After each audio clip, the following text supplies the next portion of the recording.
What's up, everybody? Welcome back to the early read, and the long wait is over. Several months have passed since college football season ended last year, but we have arrived. We are here at week one of the 2024 college football season. We have an absolutely loaded week one slate, plenty of games to get into. And to do that, we bring on JD at Yonkers CFB, friend of the show. He's been on before. He's on again. JD, thanks for coming back on the show. How's it going, man? How's your summer been? It's going absolutely great. I've been laying extremely low since last college football season. I'm just doing my thing. So now I've emerged from a cave and time to enter the fray here with some absolutely insane college football weekends ahead. So I'm excited for it. Yeah, we're jumping head first looking at this slate. You got bangers after bangers, honestly, all weekend long, starting on Thursday night through Sunday night, at Monday night, even with a BC Florida State. But really, Sunday night, I think, is the real cap on the weekend, though, relative to last year.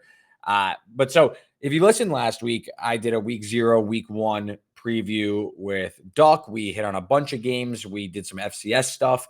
But this week, we're going to focus on solely week 1, of course, and we're going to preview some of the rest of the marquee games. And then we're going to get a little down and dirty, get through some of the FBS versus FBS kind of more grimy games, we'll call them. But let's start. I'm going to go in mostly rotation order to start. But JD, I want to just get right into it. UNC, Minnesota.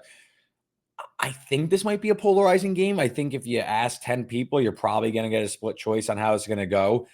Minnesota, a small favorite, 2.5-point favorite, total 50.5. I'll give you first word on this game with the Gophers hosting the Tar Heels. I don't like either team. So when I pulled it up, both my notes were pretty negative on both sides of the ball for both teams. I'm kind of trying to talk myself off a UNC bet here because, again, not really a team I want to bet. And I know the money's coming on Minnesota. So yes. Tar Heels flipped from slight favorite to slight dog. I just look here. I think UNC is slightly more talented on both sides of the ball. I totally understand the worry with UNC. Huge quarterback step back. O-line loses a bunch. Defensively, they've underperformed their talent forever. But when I look at it, I still think you're slightly more talented. You have a change on the defensive side of the ball that's hard to predict. Jeff Collins hasn't coached on that side of the ball since 2016. So I get it, but I see more talent. I see you have a veteran quarterback on the road, and Minnesota's two best skill position players, pretty much their only two good skill position players are both banged up and haven't been practicing lately. So tough for me to get in here with Minnesota on the favorite. I definitely have a lean towards the under. I might make that an official play. So that's where I was going to go as my dog barks in the background. That's where I was going to go on this game, the under. You mentioned Minnesota, Darius Taylor, Jackson, Darius Taylor, the workhorse running back, Jackson, the wide receiver. They've both been banged up through camp. They haven't practiced in, I think, over a week now. We're recording this before the weekend of week 0, so a little dated, but from all intents and purposes, they have not practiced. Maybe PJ Fleck trying to hold them out to keep them fresh for the game. I don't know. It seems a little iffy, especially given Taylor's injury history. If he's banged up, I don't know if he's necessarily rushing back. So the under was my preferred play. I think liking Minnesota probably means you're bullish on Max Brosmer, the New Hampshire transfer, that he's going to really be an upgrade over Aiden Kaliakmanis. I'm with you. I remember last year when these two teams played in Chapel Hill, I had a bet on Minnesota, and Minnesota was pretty competitive in that game. Then Kaliakmanis got hurt. A third stringer came in. I don't even think it was the kid who played in the bowl game, but it really went off the rails. They ended up losing 31-14. Total was about the same. UNC was, I think it was like a 6.5, 7-point favorite they closed. So we flipped this. Total still the same, but I think the UNC defense, you mentioned Jeff Collins, it probably has to be a little bit better. It can't be much worse after last year. So you're also playing a pretty limited Minnesota offense. So I have a lean towards the under because I look at how these two teams matched up last year as I go through the notes. Drake May threw for over 400 yards in that game. Omarion Hampton was limited to 46. So UNC really cooked them through the air. And whether it's Max Johnson or Harrell, hasn't been announced who the quarterback is, pretty decisive downgrade from the number 2 pick in the NFL draft. And I like Drake May. So I keep finding myself leaning towards the under, even if Taylor plays, Jackson plays, and Brosmer's good. I'm not sure Minnesota's trying to get into a run and up tempo affair. They want to grind this out anyway. So we're in the same total as last year. Then you factor in that Taylor and Jackson might be hampered. I lean towards the under. I'm waiting for 51, hopefully, but it sounds really painful to take a UNC under the first week of the season, but I think that's where my handicap kind of led me to.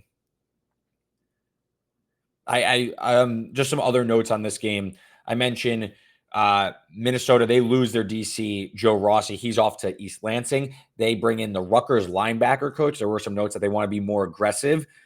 This is a pretty new offensive line for UNC. I believe they turn over. I got to pull up my notes again, but I think it's 3 starting offensive linemen are gone from last year. Relatively green on the road. I think Minnesota's defense could keep down a new look UNC offense. Again, they stopped Hampton last year.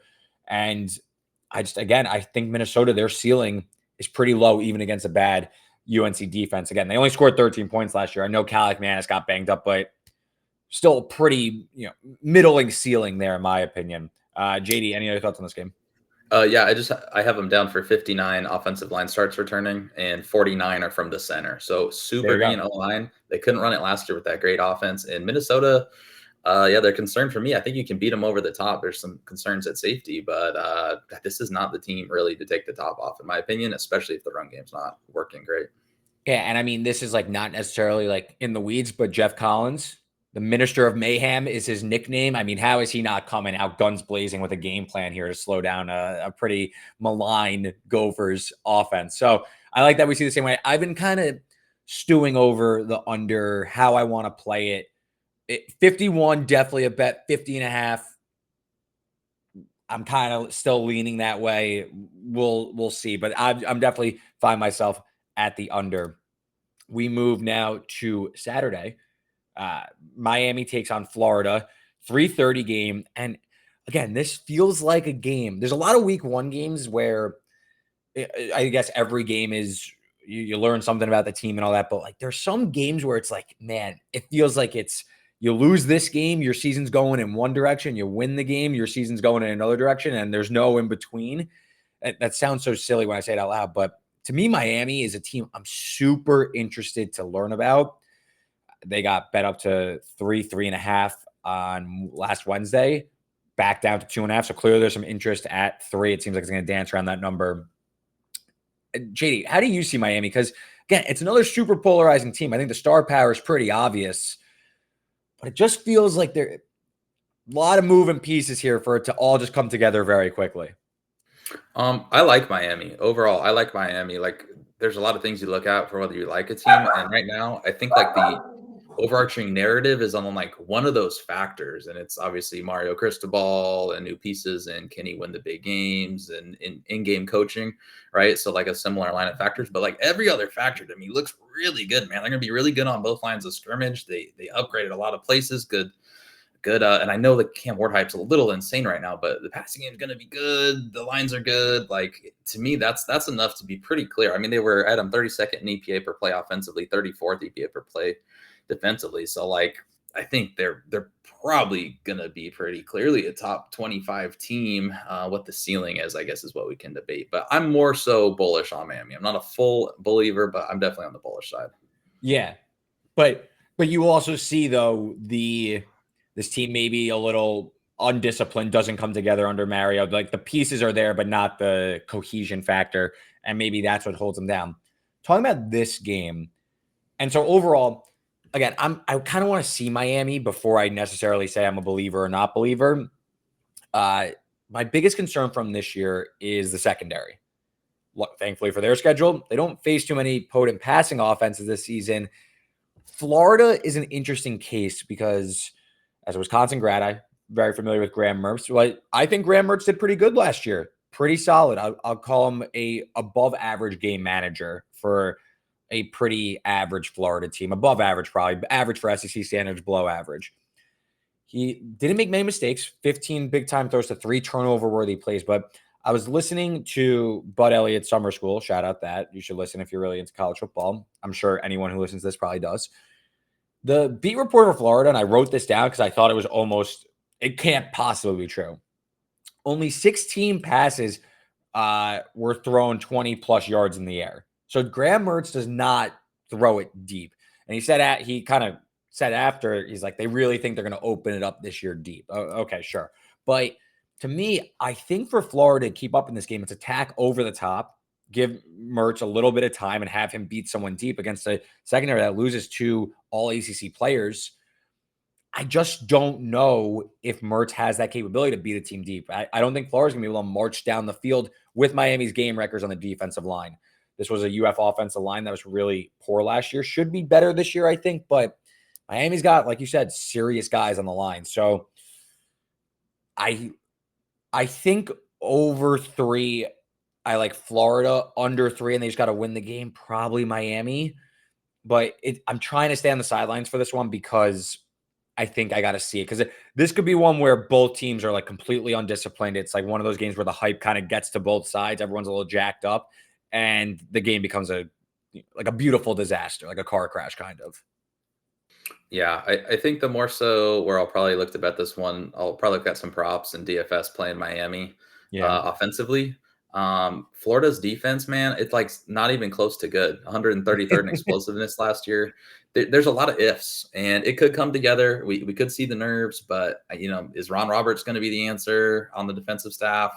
Last year they were playing 2 true freshmen in the safety rotation, so like they should be better. They got 2 transfers in the safety rotation, but like there's just so many signs that just show like it's not really coming together. And Miami offensively, like Cam Ward is going to drop some eggs this year. Like that's who he is. He's hot and cold. I think some people are expecting that to happen here in the swamp. It could, but in my opinion, if you have this much longer to prepare, Dawson is going to have him prepared. In my opinion, I just don't really expect the egg to, I don't expect it to come here because I think they're going to have so many advantages in picking apart the secondary pretty easily. I was on the fade train for Florida secondary last year because people didn't really realize they sucked because they saw the opener where Utah had no offense. Then their home games at the Swamp, they played McNeese State. Then Joe Milton had his highest passing total of the season other than Vandy, 287. Then they played Charlotte. And that was that was like a negative game script. Like that wasn't like Joe Milton was cooking. That was they were behind the whole game and they had to throw to like just move the ball. Yeah, and that game was ugly. They played Vanderbilt, who stinks. They played Florida State when they didn't have Jordan Travis, and we all saw what happened in the ACC championship game when you don't have Jordan Travis. And the one other game was when they played Arkansas, and I won $50K in DFS, fading this secondary because I'm like, oh my God, they're actually playing a team, and it's a Dan Enos Arkansas team that was not good at all, but was better than all the other crap they had faced. And Arkansas moved the ball, scored 36 points when they couldn't score all year. So Memorial 50K DFS fade of Florida secondary. Yeah, and is it going to happen again here? Kind of going back to probably not, but I've had success fading them and not believing in the staff to put together a game plan. I think I'm going to go with Miami scoring points here. Are you thinking more like in the slot with Restrepo or something like Jacoby George, Sam Brown on the outside? Anything particular, or you're kind of just wait and see when it pops and you'll have more of an opinion? Obviously, we're recording this. There are no props that we're kind of speaking more in the abstract. I think wait to see, but it'd be hard for me to not have a play on Ward's passing over, and Restrepo's just by far the safest. We've seen that Ward likes to target the slot as well, and this offense does. So that'd be probably where I'd in the swamp. You trust the veteran guy in the slot, Restrepo. Yeah. Another game. I don't think it's as polarizing, but these are two teams I think we could say have playoff aspirations. I won't say necessarily contenders, but I think aspirations. Notre Dame travels to Kyle Field to take on Texas A&M.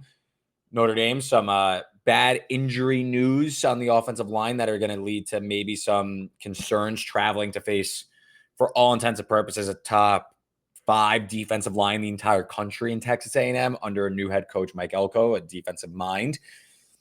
Market's taken to A&M. I'm looking right now. We see a cheap 3 out there on the Aggies. You could find juice 2.5s out there. The total on the news that offensive lineman Charles Jagusaw, I think I said that right, that he's out. The total plummeted 46.5 down from 49.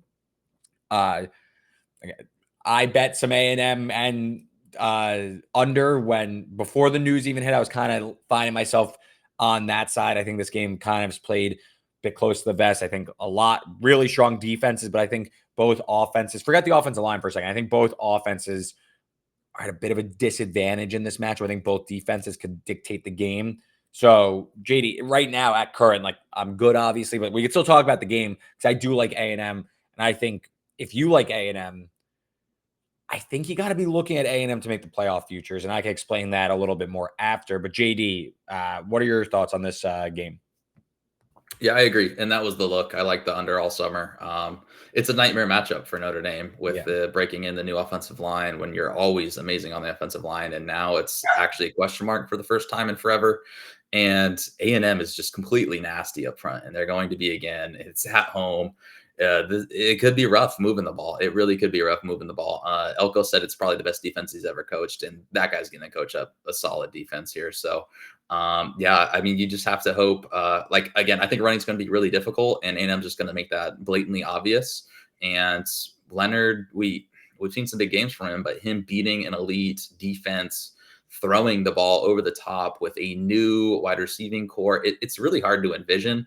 If anything, I might look at some Greathouse. I don't think his Jaden Greathouse, I don't think his yardage props will be very high. So I think he's their wide receiver one, in my opinion. So I might look at his overs if it's too low, because I think that's how they're going to have to move the ball.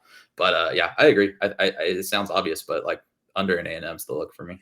Yeah, it just also, it's a little bit projecting, but Leonard, 2 procedures on his foot, ankle, like how is because he's all about his mobility. He's a big dude, former basketball player. He likes to move around the pocket, extend plays with his legs. Like, what if he's a step slower this year relative to last year with that great Duke team? It looks a little bit different. It just, I don't know. You look at really, like, Duke obviously had a great year. I found myself fading them a little bit too much for my liking because they did really well against the spread. But you look at the body of work for Riley Leonard. And again, I was in on Notre Dame before the season, looking at the whole picture. I think their defense is going to be great. They improved their wide receiver room. Just the offensive line issues, and this spot particularly makes it a little tough to get excited about them. But you look at the big picture on Leonard last year, and I know he got banged up and everything, but he had 4 big-time throws to 6 turnover-worthy plays, completed only 56% of his passes. It was really a fixture of his ability to extend plays that made him so dynamic. Again, if he's a step slower, he's not a traditional pocket passer. He is not beating A&M slinging it 30, 35 times. It's going to have to be more of a RPO designed run, keep a few. I think Notre Dame is still going to lean on the ground game. So with now transitioning in, you lose 3 starters on the offensive line, one of which was the number 5 pick in the NFL draft. And then your replacement at left tackle, who's replacing that number 5 pick, is out. Just tough to expect more than 17, 20 points from Notre Dame in this one. I think it's going to be a pretty conservative game plan. And if they fall behind, I think it's going to be really tough sledding for them to keep up. Overall, I honestly, I like A&M long-term. I like their offense, but I think it's a pretty conservative one that I don't think A&M is going to try airing this game. And I think they're cool playing like a physical muck it up style before they really let loose a little bit later in the non-con, maybe get Wegman a little bit more confidence. I think this one's more of a, let's treat this as like a buttoned up performance here. We got to get ahead and kind of assert our dominance. So yeah, it's tough not to like A&M. I think 3, we're good. If it dips back down between 2.5, this could be a game where I see like 24-21, 2017, like it ends on like a last drive field goal. I could totally see it. And then big picture, I think you need to keep an eye on A&M playoff futures. And I haven't played much in this market, JD. I'm curious your thoughts. I think it's a really interesting market this year. Obviously, the expanded playoff and everything. I've spoken ad nauseum about it. But you got A&M. You look at their schedule. Their 4 toughest games, including this one, come at home. And they host Notre Dame, obviously. They host Missouri. They host LSU. And they host Texas. So all 4 games come at home. Sure, they go on the road in SEC play. They play at Florida. They play at Mississippi State. They play at South Carolina. They play at Auburn. But let's stick to those 4 for a second. I think if they go 10-2, they are in. Given their SEC schedule, I think 10-2 is in if you're an SEC team. If they could get past their 4 toughest games at home, especially, you cut one off, your price needs to kind of adjust to that. And the market hasn't been moving so much harder towards A&M. Maybe I'm like making it too simple with their SEC road games. But like, to me, if they're that much more likely to beat Notre Dame, how are you not more interested in them to make the playoff? Because they're that much closer. They are off this. They're cutting off. Again, I'm making it a little bit more simple, but 25% of their problems. And again, their toughest games are at home, so they could really build up some good equity for a college football playoff resume. Let's say they go now 3-1. They beat Notre Dame, Missouri, and Texas at home in the season finale, and they lose home to LSU. Even say they lose at Florida, that 10-2 team is making the playoff. So I think, 240, 230. I think the Aggies are, like, before the season starts, I think that's a team that you could get in early because they have now such a prime opportunity in week 1 at home to really get off to a hot start. Yeah, I totally agree. And I think there's a few factors. You mentioned the schedule. I 100% agree. It's as manageable as it gets. There's difficulties there, but there's always, there's always volatility Exactly. anyway. But super manageable. Another factors, right? They've kind of been overrated for a little while in the betting market. So they're just kind of like, you're a little tired. So instead of buying high, right? And now would be the time to buy low on them. So I totally see that. And then I also think, I like the coordinator hires, man. I like what they did in the transfer portal. That's a bit of uncertainty. I like that. And I like the coordinator hires. I think I'm pretty high on Colin Klein. I think I'm pretty high on it being a cohesive plan. And Mike Elko's not necessarily a sexy name, but I feel very good about both sides of the ball, very good about the schedule. Feel pretty good about this being a good time to buy. So I agree. Yeah, good stuff there on some of the marquee games. Before we move down the slate, let me tell you about the sponsor of today's show, Rithmm.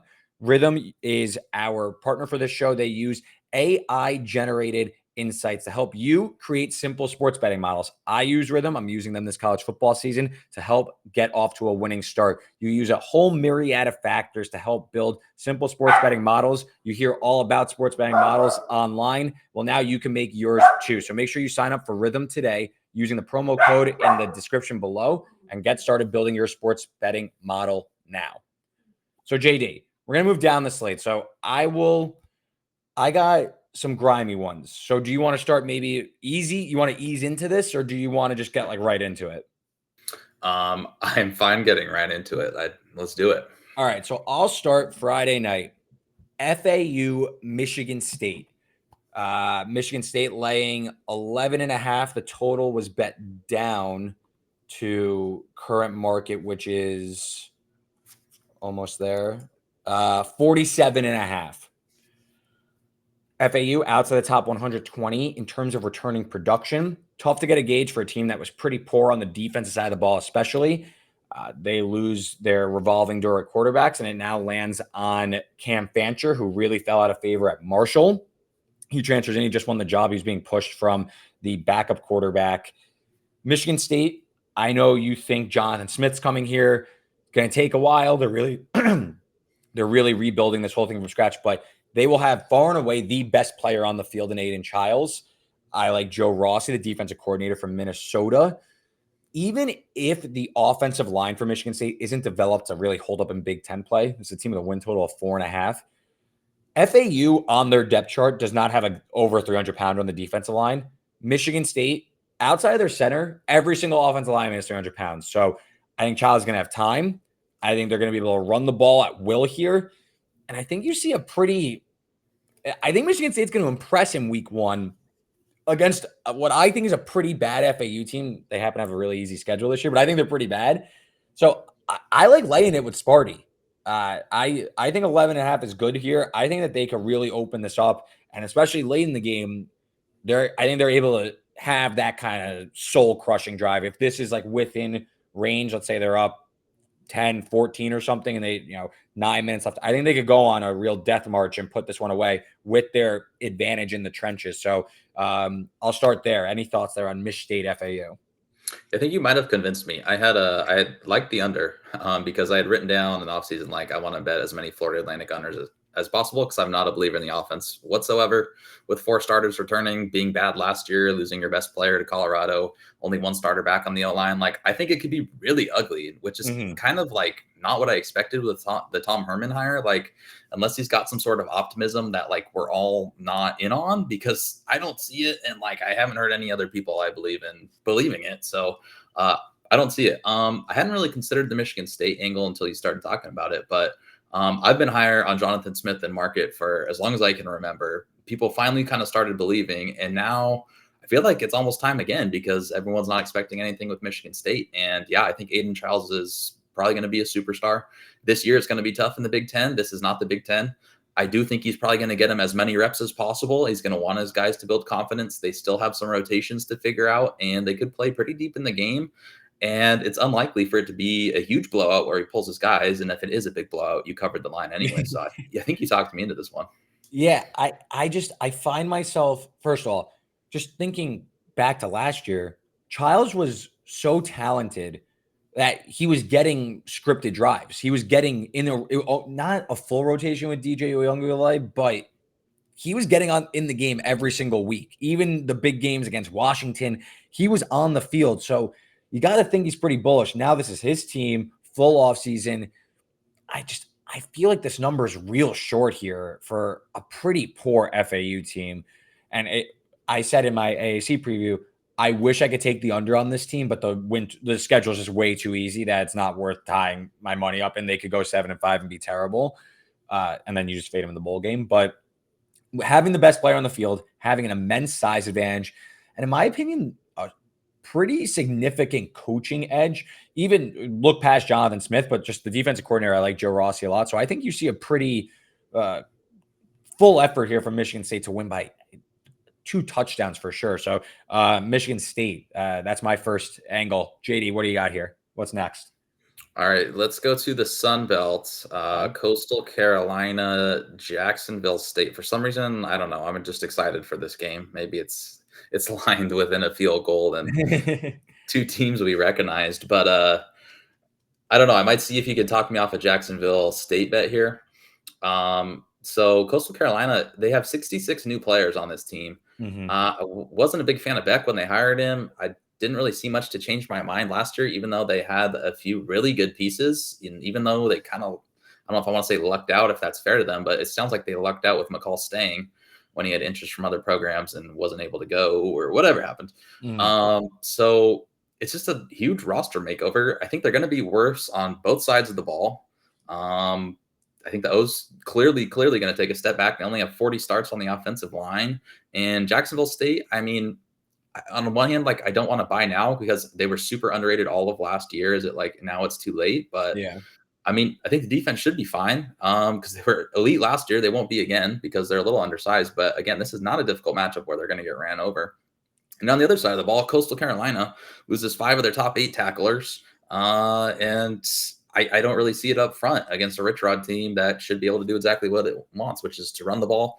I do think Rich Rod, right, they've been playing 3 quarterbacks in practice. I would guess Tyler Huff and Logan Smothers play here, and I think they're both going to look to score even if they are ahead. So I see Rich Rod stepping on the gas here. Yeah, I had an underlean earlier in the summer that got bet down. I would lean with you on Jacksonville State. I'm even saying a 2.5 here, mainly because where Coastal's strength was in the secondary last season, they were top 20 in EPA per pass. But this was a team outside top 100 in tackles for loss, outside top 100 in line yards, and EPA per rush. What does Rich Rod like to do? He likes to run the ball at will, nonstop, from all different paths. So I think, first of all, significant coaching advantage, but I do agree with you that I think Jacksonville State is going to be able to get whatever they want on offense. My first question was going to be, well, who do you think starting at quarterback for Jacksonville State? I'm not sure if it necessarily matters in this particular matchup. I also don't like Tim Beck, and it seemed like now, like he had a 1-year kind of layover with Jamie Chadwell's guys, and now it seems like he's filtered out, and this is now officially his team, and it doesn't look super great. You mentioned 66 new starters. It's tough to see a real bullish case here. You're getting Jacksonville State. Are these 2 teams really equal? Because that's what this is saying on a neutral field, that these 2 teams are pretty much equal, maybe a half-point difference. I think you make a case that Jacksonville State has much more cohesion, can hit the ground running much more. I think there could be some growing pains for Coastal if this team is going to bowl eligibility, which to me is like achieving expectation or going over expectation. So, yeah, I totally agree with you.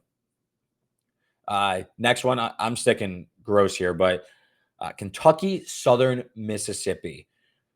Kentucky, I think, should have a pretty big edge here. I know they lost running back Chip Tranum, and I'd love to ask you, JD, your thoughts on the Kentucky running back room, not even in this game, but long-term. But I think this is a little too much. You got Kentucky laying 26 points against Southern Miss, and Southern Miss, they're starting Tate Rodemaker, the FSU transfer. I know it was a tough circumstances him coming in against Florida, but played against, as you said before, a pretty bad Florida secondary in that game against FSU. 12 for 25 for 134 yards.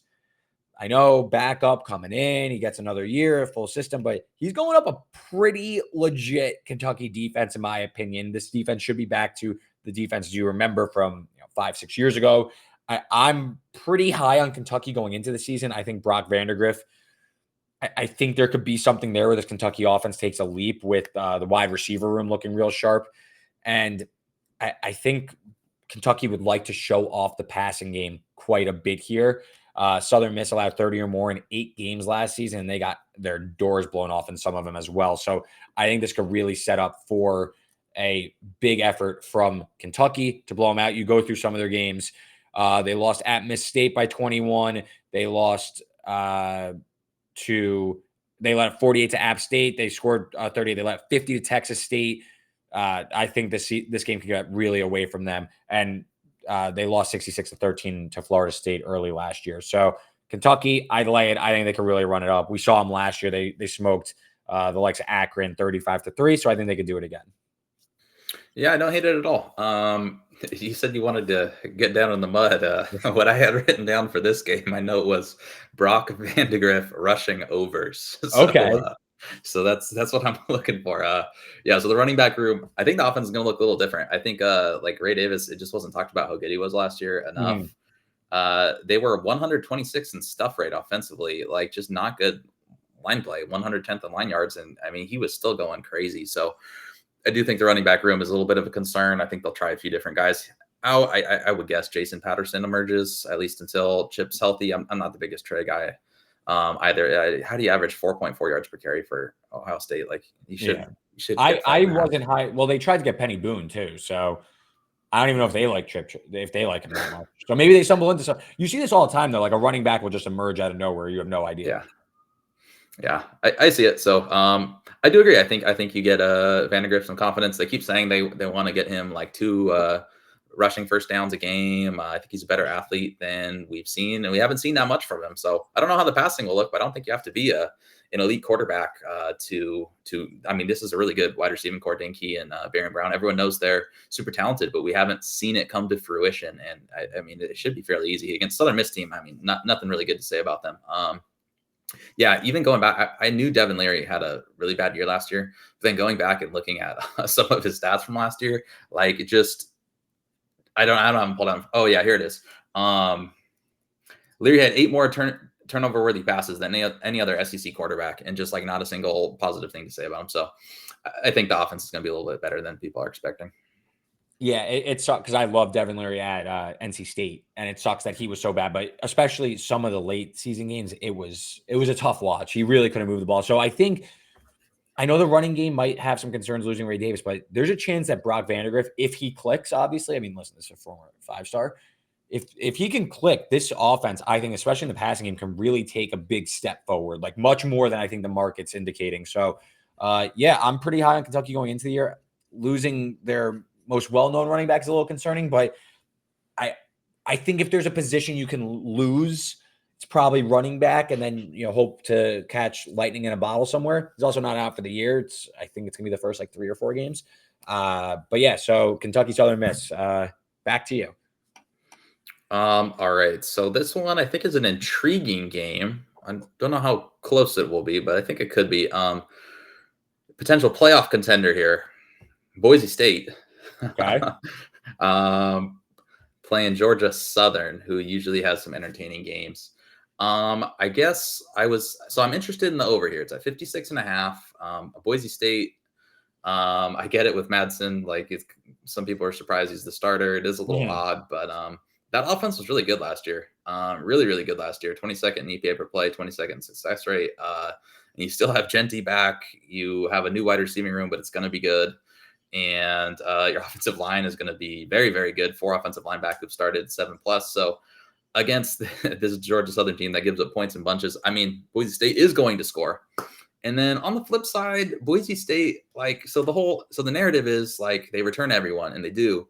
They have 11 starters returning, and Danielson's your head coach. He's a defensive guy, but we kind of just forgot that it wasn't very good and super underperformed pretty much every stop last year. They were 110th in explosiveness, which shouldn't happen when you're more talented than every team you face in the Mountain West. So I don't know. They do get all their starters back, and Georgia Southern, we don't know who their quarterback is. So maybe this isn't the spot to do it, but I mean, they're an air raid team that pushes the tempo and has some stars they can go to offensively. So I don't know. I'm interested in the over. I haven't played it yet because I haven't talked myself into Georgia Southern. Kind of waiting some more quarterback news, but that's where I'm looking.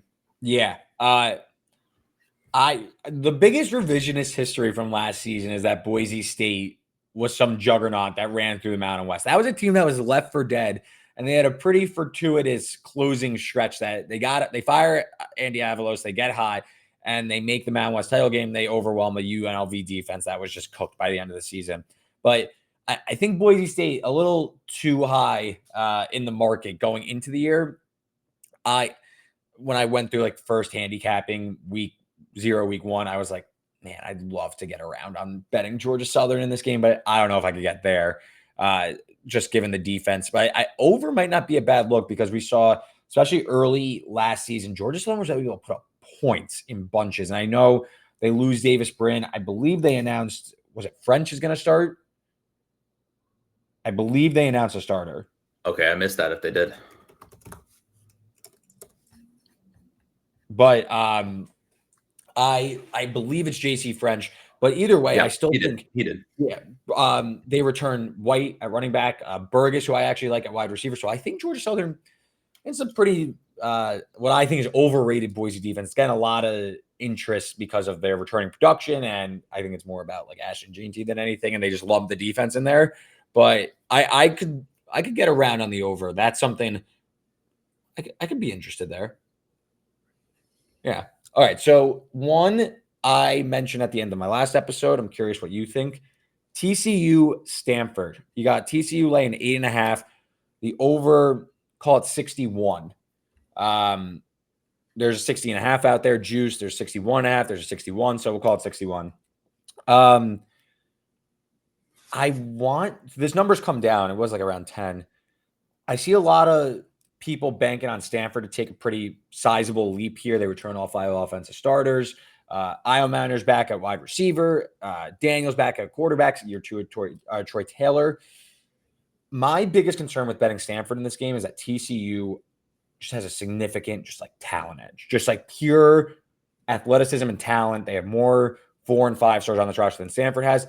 And I wonder if Stanford gets negative game script, they can just get their doors blown off and lose by 21 in pretty short order, even at home. The bull side is that I don't know if TCU is very good this season. I don't particularly love the Hoover Dam, Josh Hoover. I think he's up and down, and I don't know if I want to lay 8.5 on the road on week 1 with him. So I could see some concern with that. Do you have a strong thought on this game? Because you could talk me into underdog round robin, Stanford's in it. And I could also see a world where TCU just blows their doors off. I think, again, this is one where it feels like the early game state could really determine how this one plays out. Yeah, I like this game. I think it's going to be fun. It's definitely going to be fun. Definitely going to be fun. I was planning on going because there's not a lot of other Friday games, and it's not too far away for me. But I have to get a little surgery done in the afternoon, so hopefully I'll be just laid up watching this from my comfortable bed. I kind of like TCU here. I noted Stanford last year. I was high on the staff, eventually figuring it out, but it's going to be a really long rebuild. I don't really think I see the signs of it being immediate here. I think some people are jumping the gun a little bit. They were absolutely dreadful last year, absolutely dreadful. And it's not like there was a huge amount of transfers or anything. It's going to be internal promotion, and they're going to be slightly better and take a slight step forward. TCU, I get all the concerns, but it was just pretty clear they were taking a step back last year. And I think it's pretty clear they're going to be a little better than last year. And even last year, the offense was humming. It'll be fine here to score 40 points, I think. And they had a plus 56 yards per game margin in the Big 12 last year. So they were better than their record showed. And I mean, I don't think there's enough coming back from the other end, unless the defense kind of falls apart and Stanford, Aya Minor does his Friday night Pac-12 after dark impersonation and things get crazy, which we'd all love to see. But yeah, I definitely like TCU and I like points. Once the team totals get released, I know it'll be high, but I just don't see how Stanford stops them. I bet the over 60.5. I think I don't know if Stanford could keep up with TCU, but I am confident they could put together some points. I think they can move the ball. And you also mentioned TCU is going to be down 2 stars at cornerback.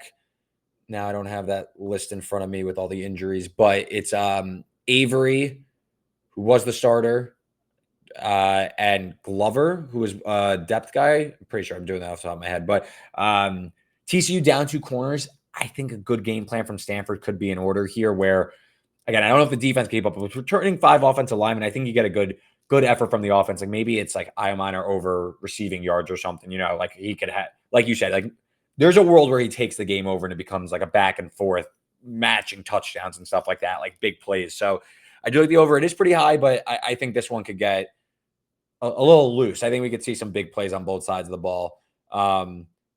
Yeah, Avery Helm, he's injured, and then a depth guy, Glover, who, again, rotation guy, but again, just hurts the depth. Another injury, all of a sudden you're running out of bodies. So, yeah, TCU, Stanford, over for me, JD. You like the Horned Frogs. What else you got? So I'm considering a Syracuse minus 17.5 play against Ohio.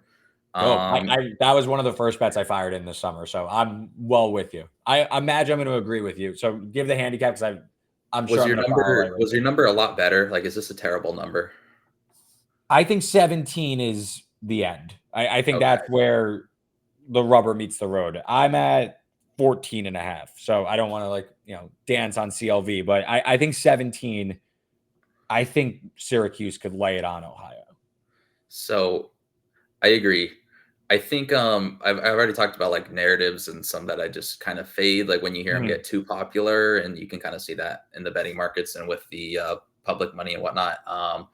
But one of the narratives that I believe in, I think it's important to like find ones that you go with and view it as like an overall trend. Like last year, Pac-12 overs and like just playing every good Pac-12 player in fantasy that no one wanted, and all those games are, scoring way more than any other conference. But so the one I'm buying is just the MAC is just getting absolutely drained with talent, losing all their good players to the other conferences, and the coaching promotion is not working out. I don't think the coaches are happy, and if a player get offered any amount of money, they're gone. So Ohio State is kind of the bastion for that. They return 2 starters on offense, and they lose 9 of their top 12 tacklers on defense. And it was a really good defense last year, but I don't see how you can project that when you're entirely new, and it's not like you're plugging in great guys from the portal like some P4 schools. So I just think Ohio, there's not a lot positive here, and the offense stinks.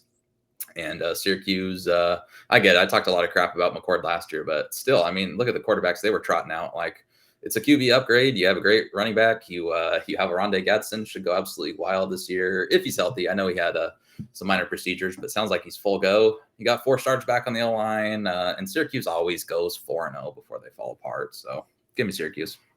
So one of my opinions going into the year is that Syracuse is going to destroy everybody that they're much better than, like really run it up on teams. And then it's when they play the decent teams that they're going to struggle and probably lose, like due to new coaching, bad chemistry, all that stuff. Like, I think Syracuse I like the Fran Brown hire. I think he's done a great job of, again, just an infusion of talent. Syracuse to me, like over the last like 2-3 years, just like devoid of talent outside of running back. And obviously a few receivers, but like quarterback just wasn't, I was never really a Schrader believer to begin with. I think this year's team, I think we're forgetting Kyle McCord. I know he's not Ohio State good, but he's definitely overqualified for Syracuse, I'd say. He's like a low-end Big Ten quarterback. He's not mid-ACC. He's better than that. So I think this offense is really going to cook. They have some serious bodies like Vermeil Diggs on the defensive line. Like, playing an Ohio team, I think they might like curb stomp them, like absolutely destroy them. And then when they play in their ACC schedule, and they play, I don't have their schedule in front of me, but when they play up against the half decent team that has a little bit more cohesion, is a little bit more put together, well-rounded, that's where they struggle. So my opinion is like when it's like time to beat up on a team, I think Syracuse is going to like take real pleasure in that with a new coach. I think they're going to rally around this one. And like you mentioned, Ohio, bottom 5 in the country in returning production overall, maybe even worse than that. So I know everyone's going to look at Hunt, who had 5 rushing touchdowns in the bowl game, Navarro, the backup. They played a Georgia Southern team that I'm pretty sure was like at the casino the night before. So I'm not putting any stock into the Myrtle Beach Bowl.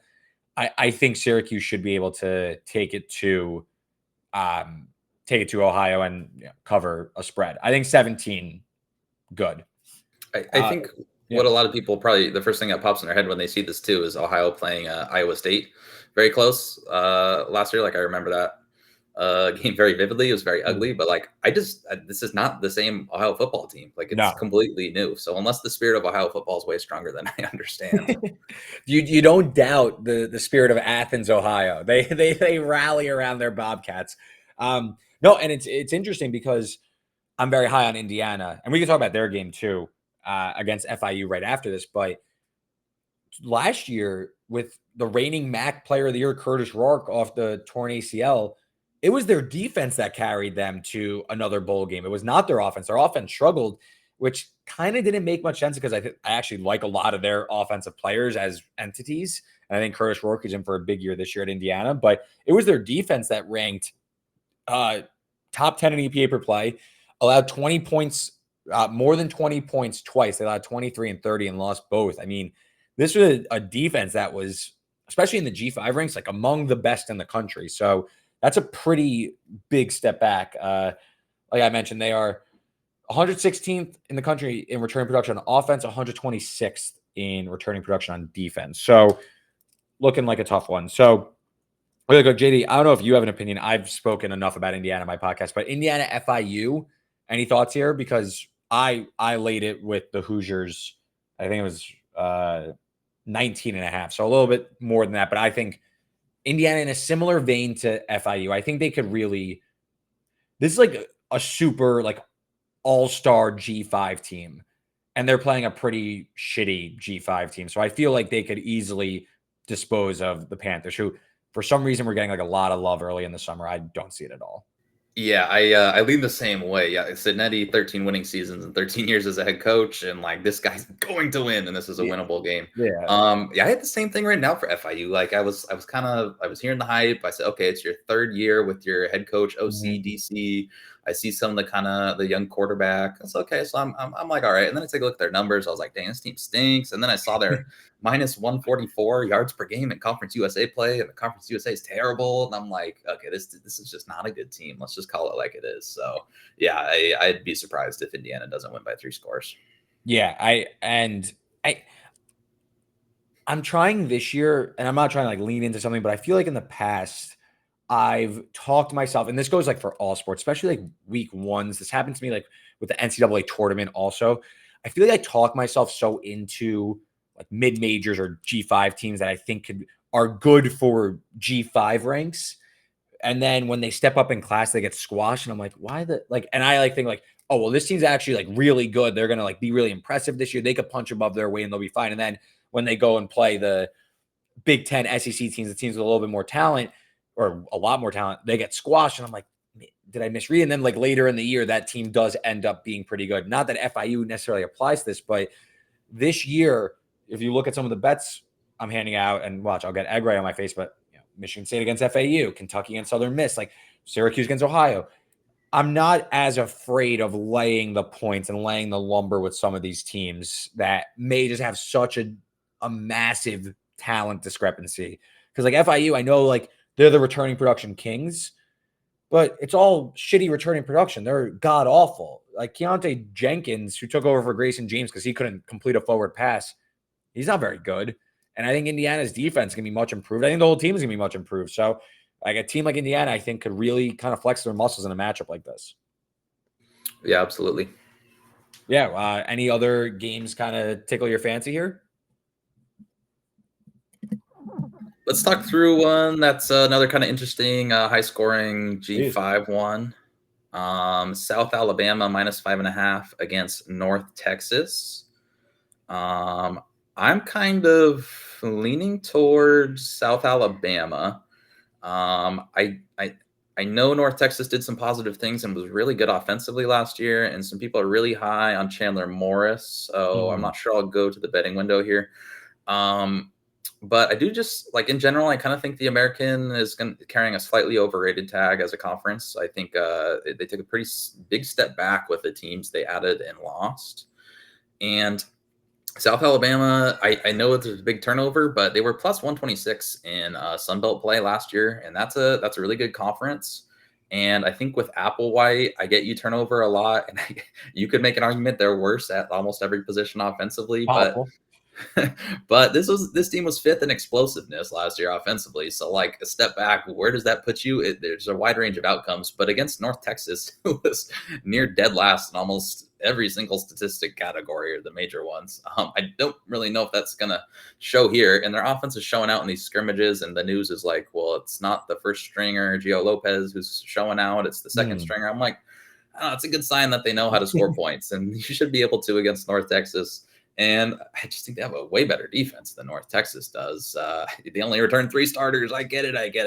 But I don't know. It's a really interesting game. I could see it going back and forth enough that I haven't played the -5.5. But what do you think about this one? So my initial thought when I was like writing down, like this is like back when I finished like all my prep, I kind of just like write down like week one, like this, like this. I kind of like North Texas, and it was bet off of 7.5. My thought was high total. I think North Texas, I mean, the defense can't be worse. So even if they're the same, but the offense needs to take a step forward because of Chandler Morris coming down in class. I don't think it's a talent issue. I think it's more of like a health and confidence issue. So like maybe he finds it here with pretty good offensive mind in Eric Morris. Now that's inside 7. I don't know if I'm as interested. To me, it's not one I could really get involved with, especially now, just because, again, South Alabama, you mentioned it. You just don't really know what you're going to get from this team. This team could be 7 wins like the market says they are expected to get to, or right around 7, or they're going to win 4 games because the drop off is really immense. I don't really put much stock into that bowl game against Eastern Michigan. That one was like that was an exhibition for South Alabama. I know it was a lot of backups, but still, Eastern Michigan was terrible. I don't know. I think after North Texas got bet and that market moved, I was like, all right, like nothing for me here. I would kind of lean towards the over, right? Like I think Applewhite can conceive a game plan that can score points, especially against a pretty poor North Texas defense, very poor North Texas defense. And there probably has to be a step back on that South Alabama defense. And I think Chandler Morris I think he could have a good year if he stays healthy. So maybe it's over. Maybe that's my preferred method, but nothing strong for me. I guess one thing I'm gonna watch here is like Eric Morris. Like I've gotten this guy wrong like so much. When he went to Washington State to be the OC, I was just so bullish on the offense going crazy with Cam Ward, and it just like really disappointed. And they had a lot of stinkers.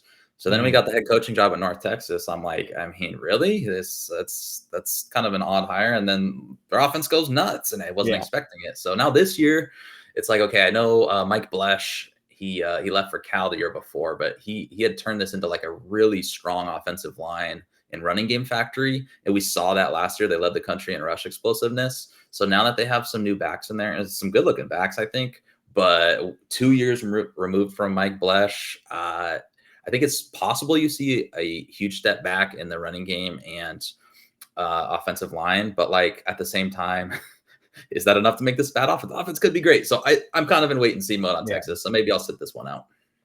I got 2 more left. What do you think about Wyoming-Arizona State? I've heard nothing but love for Wyoming in this spot. I also hear some love for the over, but Wyoming losing Harrison Whaley, I'm almost certain he's going to be out for this one. He had a knee procedure, and they said it wasn't going to be season ending, but I think that's more like maybe he's back in like November. But Arizona State, the offense, I think the offense needs to take a step forward. I trust Dillingham. I think the offensive line just got murdered by injuries. So I think you have to throw out last year when you're rating this team. Wyoming, I think they're going to look similar to the Craig Bowl teams old. I know they're turning over new coaching staff, but they promoted his DC, or they promoted their DC. 6.5, total 47.5. I don't know. Sabata, the Wyoming quarterback, more of a run first threat, but I read a practice report like how big his arm is, how much he could chuck it around the yard. But Arizona State's defense was pretty solid last year. They ended up really acquitting themselves nicely. Really gave some problems to the likes of Washington. Do you have a strong opinion here? I just think it's like an interesting game. I can't find the angle to really bet it, if that makes sense. Like I'm interested to see what happens because I want to know where this one lands, but I don't know if I like could really get to a bet. Yeah, so I do most of my handicapping before I even look at any numbers, and I Yeah. heard nothing but Wyoming love, and so I expected to check and be buying in at Arizona State like a slight dog or a slight favorite, Yeah, and then right. Like pulled it. I feel like no one saw like Sam Levitt's like wasn't terrible. He was I don't know, definitely better than Jeff Sims. Thank God they I made that decision. I expected to be having that opinion, and now I'm like, oh, geez, -7. It's Yeah, hard for me to get to. Yeah, like Wyoming was +11 in turnovers last year, and Arizona State was -11. So I think there's some correction coming there. The Savada thing, I don't know what to think about him because they were hyping up Peasley before last year, and I'm hearing some similar stuff about Savada. I'm like, I don't know. I'll see it mm, when I believe it. But I mean, Wyoming's not a bad team. I'll sit back. I do think it's an interesting game. I agree with you, but I will play some Jordan Tyson receiving props. He was very explosive 2 years ago at Colorado, was injured last year. And that was for a terrible Colorado team, really difficult to stand out. He was their best offensive player. He's kind of emerged as their clear wide receiver one here with an improved quarterback, right? With Levitt, because they had awful quarterback play last year.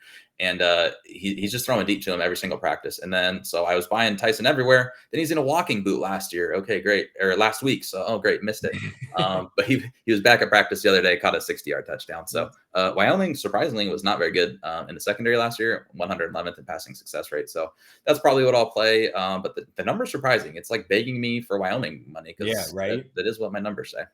Yeah, and just looking ahead, I have a feeling I'm going to be liking. It's week 2, Arizona State, Miss State. I have a feeling I'm going to want the over in that game, assuming it opens at like a reasonable number, like 2 offenses. I kind of want to just chuck it around. But yeah, do you have any other games? Or I have one more game I want to ask you about.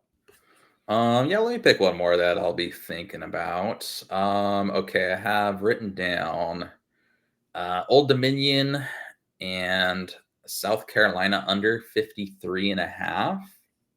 Um, Old Dominion's one of those teams where there's not a lot positive to say about how their offseason has fared. And they have a tough non-conference slate, this being one of them. And they were negative 83 yards per game in Sunbelt play last year. Don't really see them being good on either side of the ball. Your offensive line, you're playing an SEC team, and your offensive line returns only 2 starters and 33 career starts. That was after, if you recall, they gave up a sack on approximately every other play last year. So I don't see the positives offensively. You lose your best receiver, lose your best running back, who was huge for them. Yeah. So I don't really see any sort of offense they had last year being repeatable. And then last year, the defense was really good. So you don't return a lot, but you return 6 of your top 8 up front. I think that's most important in a matchup like this where you're stepping up in class. Maybe they're not totally outgunned. So I'm thinking about an under. I fucking hate this team. Last year, this luck box team, Old Dominion. If I had their under.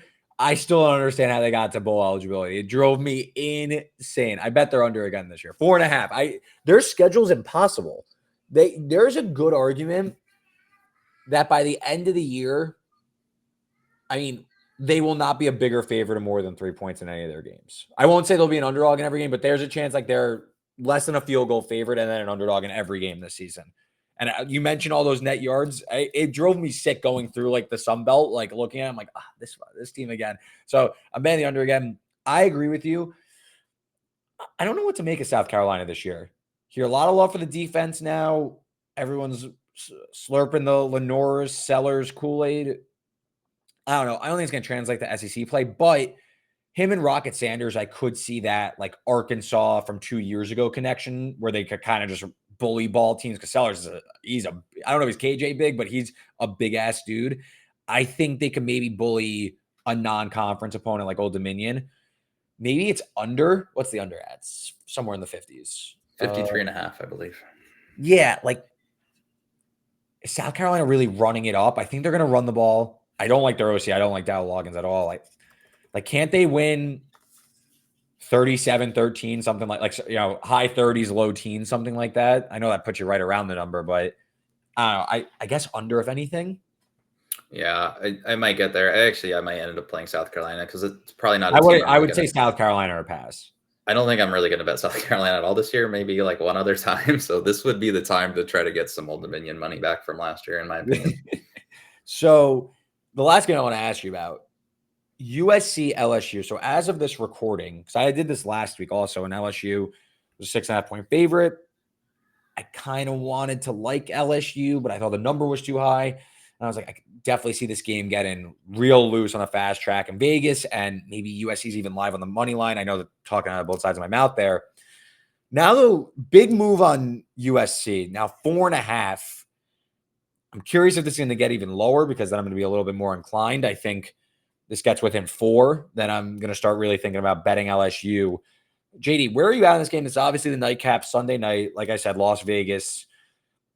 Where are you at with both these teams? I think, again, two teams in an interesting spot entering 2024. So to me, like we started with some of these, like, feels like the season goes in different directions. It feels like this is one of those games as well.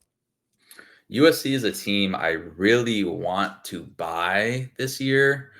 And when I say I really want to buy, like, I really don't, but that's the whole point. Like, nobody really wants to, and it's all negative, and it's not really heading in the right direction. And how could you not be good when you had Caleb Williams and the defense stunk, and now you're in the Big Ten?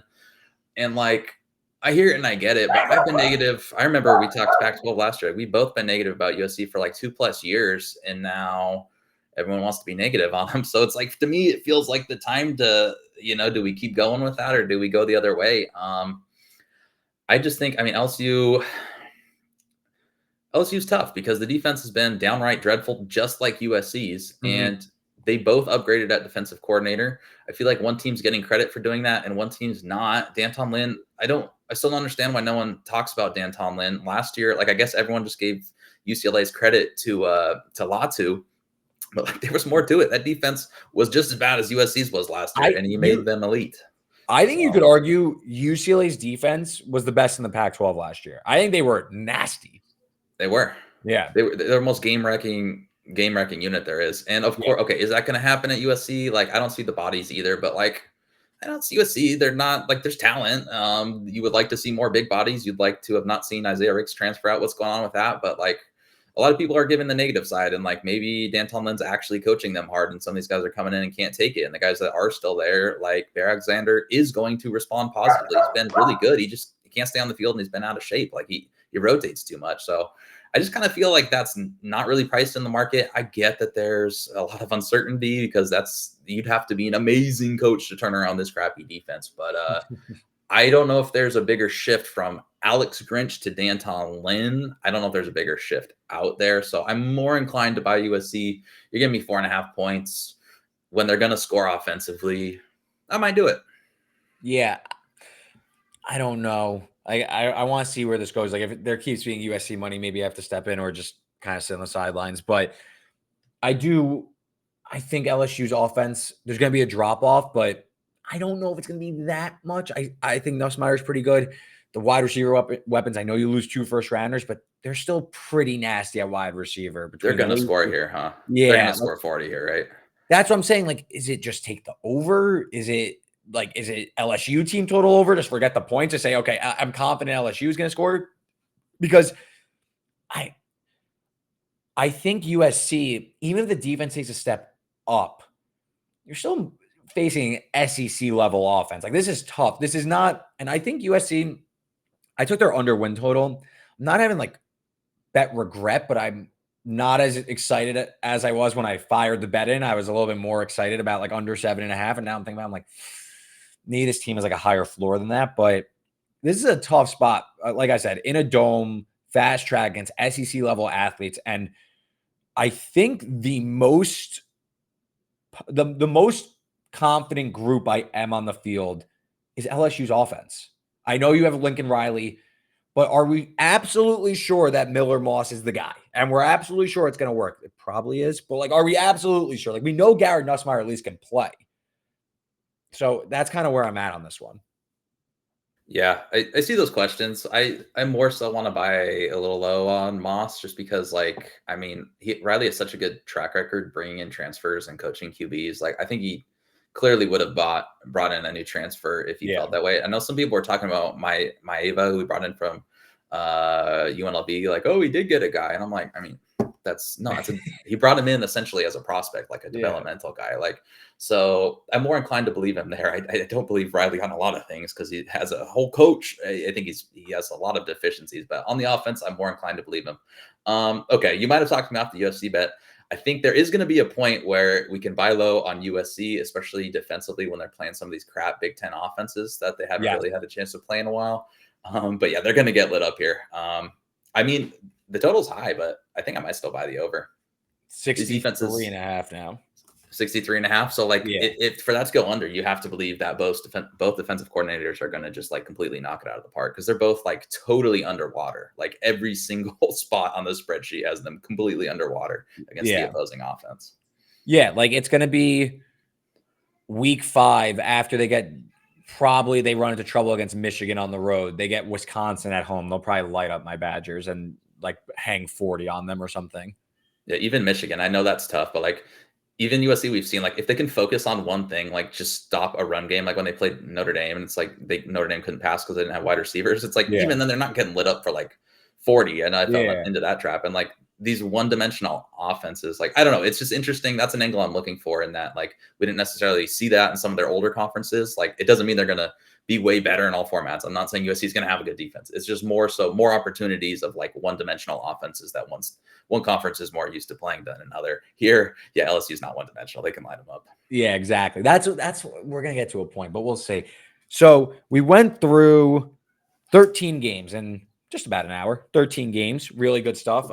Obviously, if you missed the second half of last week's episode, make sure you check that out. It's like we got well over 20 games here. So JD, before I let you go, we got to recap some of our best bets, but also I don't know if you subscribe to like the Underdog round robin in college football, especially in week 1 where there's a little bit more variance and we could maybe catch some teams. And this doesn't have to be like you're betting it for sure. Maybe we'll construct one right here, but Underdog round robin, are there any outright dogs that you're like, they get like, this team is just wrong, they're going to win this game straight up? Any underdogs? I didn't prep you for this, so I'm catching you on the spot, but anything jump out to you? Yeah, the few that jumped out are the two Dakota schools. Playing Big 12 teams. North Dakota State. I don't know where that number came from, really. I just don't. I mean, that team could be in contention for winning the FCS championship, and Colorado still has a lot to prove. Let's just put it that way. And then the Jack Bunnies. I mean, wow, that team was really good last year. The Jack Bunnies would have beat a lot of FBS programs. I'm not quite sure they're the exact same, but their quarterback's going to get drafted. And that is last year, they were by far the best team in the trenches at that level. And they play Oklahoma State, who is one of those teams that I think the narratives has just changed too much. Like they weren't very good last year. I get they won games, but they were super fortuitous when you go back and look at how they won those games, and their numbers just weren't good. So I think Oklahoma State's kind of being overvalued, and that's a lot of points for a good team. Both of those are on the road. They both kind of stink, but I like both of those as my two favorites. Yeah. So a few for my suggestions. Maybe Thursday on the next pod, I'll craft one. I think, well, some of them are moving towards like they might be favored soon, but I like small underdogs. I think UNLV is going to be Houston. It's technically a favorite, but it's minus 122 that I'm looking at. UMass, I like over EMU. We did that in the MAC preview. I like UMass in that one. It's heading towards Mushville, but I think Charlotte's going to beat James Madison. I think Charlotte. Yeah, it's inside 7 now, so I imagine they're going to end up. I have like 9.5, so I imagine they're going to end up losing by like 24 now. But a lot of questions for James Madison. I think this number is baking in a lot of priors. Charlotte, it didn't necessarily click last year, but they couldn't throw the ball.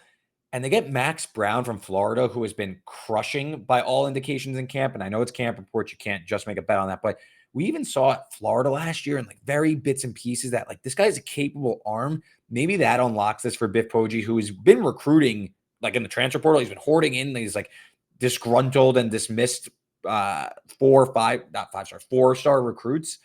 Maybe the talent all clicks with a actual quarterback play. They had a really good defense last year. So I think James Madison on the road plus 205 for Charlotte. I think Charlotte has to be in there as a underdog shout. And then the big one I talked about last week, but JD, like, do you do FCS work? I don't, and that's what one thing that's annoying about this week is I don't have numbers for FCS. So anything I do is just all off reports and me tallying down returning starters in production. Yeah. So I think they could win outright. I like Southern Illinois against BYU. Southern Illinois. So all I know about them is I think they're ranked 16th in the poll, and I know that BYU, woof. So talk me through that one. It's more of a fade of BYU than anything, but Southern Illinois, and I went back and looked, and I won't go through the whole handicap for those that listened last week, but when they played BYU defensive coordinator, I know it was now 3 years ago, but BYU's DC is the former Weber State coach, Jay Hill. They lit him up for 34 points. They beat Weber State 34-31. So I think Southern Illinois can have a coherent game plan against the same kind of defense Jay Hill carried over, a lot of press man coverage. And I just remember last year, Sam Houston in week 1, I had the money line as well. I had them like plus, I think it was like 16 and like similar number to this. And Sam Houston took them to the wire and they nearly won a really, really ugly game. It's a low total. I think Southern Illinois can hang around there against BYU. And I'll do one more scroll to see if anything else jumps out from like an underdog perspective. Like Stanford, maybe. Like not really, maybe. That's I got to go through this again and give a better look. Anything else jump out to you? Not really. We mentioned we had some trepidation with Wyoming, but I do still feel like the line is off. But again, not really something I'm super love. I think those are my favorites. UNLV, you can make the case for. I mean, I will say, I don't think it's going to happen, but if Nevada could acquit itself nicely in week 0, again, we're recording this, maybe against Troy is a really big underdog. Because again, Troy is similar to South Alabama. Like, we don't know what Troy is going to be. There's a chance they're awful. I did circle that one. It's kind of like wait and see what they look like. But like, even if they look like crap, you might get a better number. After week 0, and I think they will get kind of dog walked. But that was similar to when you were talking about with the Charlotte game, like where in my head I'm picturing like it may not be super high scoring. In that one, if the underdog's going to pull through, it's because they kind of muck it up, and it's going to be closer than that would look like. And right with the new head coach for Nevada coming in, who's a defensive guy, and they probably get lit up for 50 by SMU. Everyone's expecting that for Troy, but like Troy's another one. When I look at the number, like that's not a team you want to be laying that much with. Like they lost absolutely everything, and I don't really see how you can confidently predict the offense doing much. And like the higher Gerard Parker, like that might be worse than is even kind of getting talked about. We'll see. But when you don't have a lot of holdovers and Gerard Parker, I mean, most Notre Dame fans, me one of them, is not too upset to see him go. Nevada could just kind of like not allow that many points and hang around to the end, make it a field goal fest at the end. Yeah, that's kind of where I am. Again, Troy, like especially like early in the season, I think you want to bet into that uncertainty in teams, especially a team like Troy, that they might be again, Nevada sucks. I'm not saying they're any good, and they might look even worse by the time this podcast gets released, but Troy might not be able to be laying 2 touchdowns against any team given their current state. So that's something to think about as well. I'll be back on Thursday with an injury report, maybe some more market updates, and maybe I'll craft a round robin. But JD, I appreciate you giving me your time. Please tell everybody about where you can find your work this season and some of the best bets, if you don't mind rattling them off again. Yeah, I'm glad to be on at YonkerCFB on Twitter. I'll be doing betting content for covers and then DFS content for fantasy points this year. All right, so what I had with the best bets, I am going Jacksonville State. There's a -2 out there. Money's coming in on the other side, but I don't understand it. I don't like it, so I'm rolling with Jacksonville State. Give me Syracuse -17.5 over Ohio. I will also take one we didn't talk about, but Georgia Tech minus 20.5. That line could move a few ways depending on week 0, but I think it'll be similar around there unless they overperform. So might as well grab it now just in case they do. Yeah, they're playing Georgia State. That's another one of those teams that just got totally picked apart. So I mean, they're gonna score their points and hope they don't let in some on the back end. Old Dominion, South Carolina under 53.5. Rounds out my card. Awesome stuff. I've had a bunch of episodes, so for me, only 3 this week. I got FAU or Michigan State against FAU. Michigan State laying 11.5. The over 60.5 in TCU-Stanford, and then Kentucky minus 26. Make sure you're checking out Rithmm. They do great work modeling for sports bettors, especially this college football season. Sleek new app, great update. Really, really like it. Really excited to be working with Rithmm this season. You can check out all the plays from the preseason ahead. If you want to still get in on the action, you can check them out in the Google Doc below. My betstamp at RW33. And starting this weekend, a whole lot of unhinged ramblings of me watching college football on my Twitter at Reed Wallach. JD, I appreciate the time, man. We got to have you on again this season, and best of luck this weekend. Yeah, absolutely. It was a good time. You talked me out of a few bets, so